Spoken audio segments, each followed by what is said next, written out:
عازمین حج کو تمام تر سہولیات فراہم کرنے کی ہر ممکنہ کوشش۔ نرمل میں متحدہ عادل آباد کے عازمین کے تربیتی اجتماع سے خسرو پاشا صدرنشین حج کمیٹی کا خطاب۔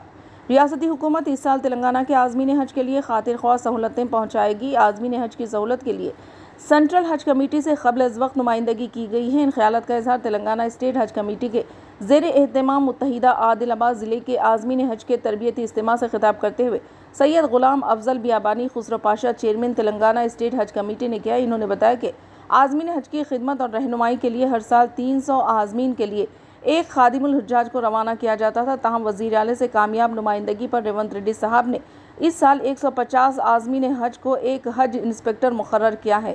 ساتھ ہی متحدہ ضلع عادل آباد کے تمام عازمین حج کو ایک ہی فلائٹ میں روانہ کرتے ہوئے ایک ہی بلڈنگ میں ان کے قیام کے لیے انتظامات کرنے کی ریاستی حج کمیٹی نے نمائندگی کی ہے اور یہ انتظامات کو بھی خطیت دی جائے گی۔ تمام عازمین حج سے گزارش ہے کہ وہ عبادت کے دوران اپنے ملک کی ترقی کے لیے خصوصی دعا کریں۔